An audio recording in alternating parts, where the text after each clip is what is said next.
Assalamualaikum warahmatullahi wabarakatuh. Kami dari kelas 12 IPA 5 dari kelompok 5 akan mempresentasikan hasil uji coba pertumbuhan dan perkembangan pada tumbuhan monokotil dan juga dikotil. Kami memilih tumbuhan dari bawang daun dan juga kacang hijau. Bersama saya Elvina Siti Fahira. Nama saya Ananda Oktavia. Nama saya Cahaya Alyana. Saya Salika Muhtada Putri. Saya Zaskia Angelin Valentia.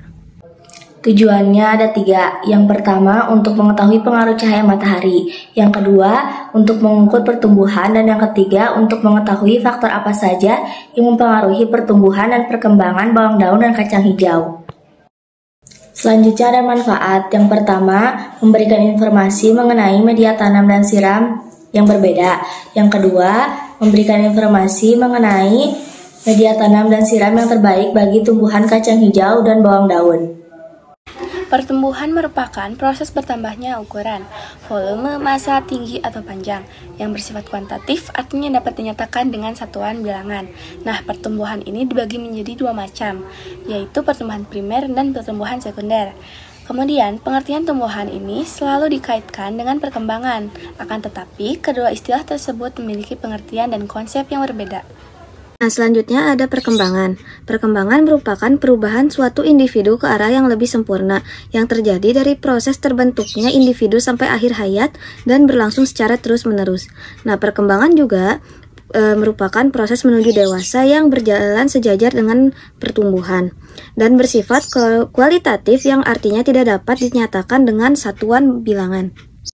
Alat dan bahan yaitu ada kap plastik, korek api, dan juga gunting untuk melubangi bagian bawah kap plastik.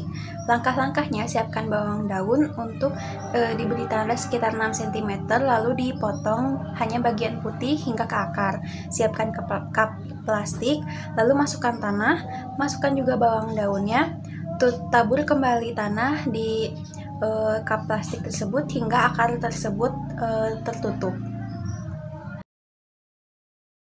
Pada bawang daun A, kita menggunakan ampaste sebagai media tanam, di mana yang disimpan di tempat gelap pada hari pertama tidak tumbuh apa-apa, dan yang disimpan di tempat yang terang yaitu tumbuh sebesar 0, cm.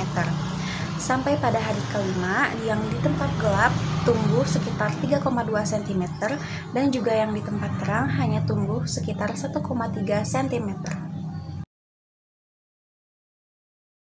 Bawang daun B yang bermedia tanah dan disiram dengan air beras pada hari pertama di tempat gelap dan terang tidak terlihat adanya pertumbuhan.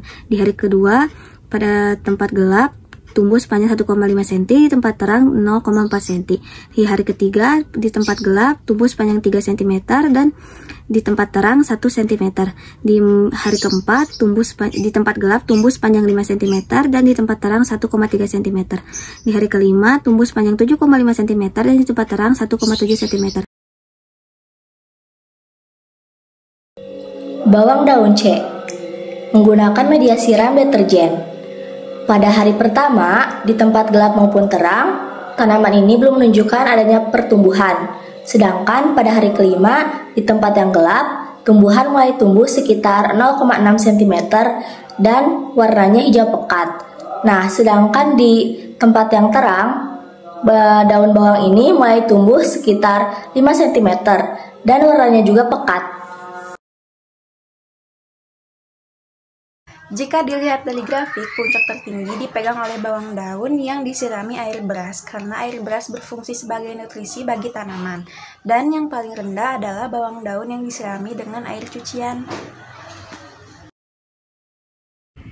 Pada kacang hijau yang bermedia kapas dan disiram dengan air beras pada hari pertama di tempat gelap belum tumbuh. Hari kedua mulai merekah, hari ketiga tumbuh sepanjang 0,4 cm, hari keempat batang tumbuh sepanjang 0,6 cm, hari kelima tumbuh sepanjang 1 cm. Pada hari pertama di tempat terang belum tumbuh, hari kedua mulai menjadi kecambah, hari ketiga kecambah mulai terkelupas dari kulitnya, hari keempat tumbuh sepanjang 0,5 cm, dan pada hari kelima tumbuh sepanjang 0,8 cm. Untuk kacang hijau, media siram air cuka dan disimpan pada kapas di tempat gelap. Hari ke-1-5 kacang hijau yang diberi air cuka tidak terlihat tumbuh dan berkembang. Warna di hari kedua hingga hari kelima menjadi pucat. mengerut dan sedikit membesar. Begitu pula, pada tempat terang tidak terlihat tumbuh dan berkembang. Dan warnanya di hari ketiga hingga hari kelima menjadi pucat, mengerut dan sedikit membesar. Pada kacang hijau di tempat terang, proses penyebaran warna menjadi kuning lebih cepat daripada yang di tempat gelap.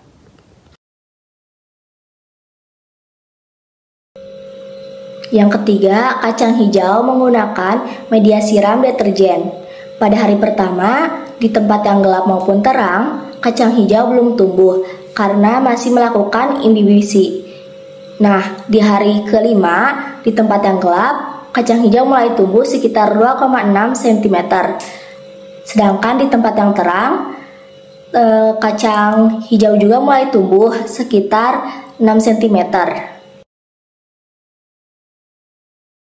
Grafik kacang hijau yang menunjukkan pertumbuhan paling cepat dari hari pertama sampai hari kelima menggunakan air biasa. Sedangkan pertumbuhan paling lambat dari hari pertama sampai hari kelima menggunakan air cuka. Berdasarkan hasil percobaan, maka kita dapat menyimpulkan bahwa faktor yang dapat memengaruhi pertumbuhan dan perkembangan pada tanaman adalah ada faktor internal, ada gen dan hormon seperti hormon auksin, dan juga eksternal seperti cahaya, temperatur, suhu, air, unsur hara, pH, kelembapan, dan juga media tanah. Selanjutnya kesimpulan. Dari penelitian yang telah kami lakukan, kami mengambil kesimpulan bahwa yang pertama, tumbuhan bawang daun dengan media tanam tanah dan kacang hijau dengan media tanam kapas yang disiram oleh air cucian beras mengalami pertumbuhan dan perkembangan yang lebih cepat. Air cucian beras dapat mempercepat pertumbuhan tanaman karena mempunyai kandungan karbohidrat. Karbohidrat jadi perantara terbentuknya hormon auksin dan giberelin. Hormon auksin sendiri dimanfaatkan untuk merangsang pertumbuhan pucuk dan kemunculan tunas baru.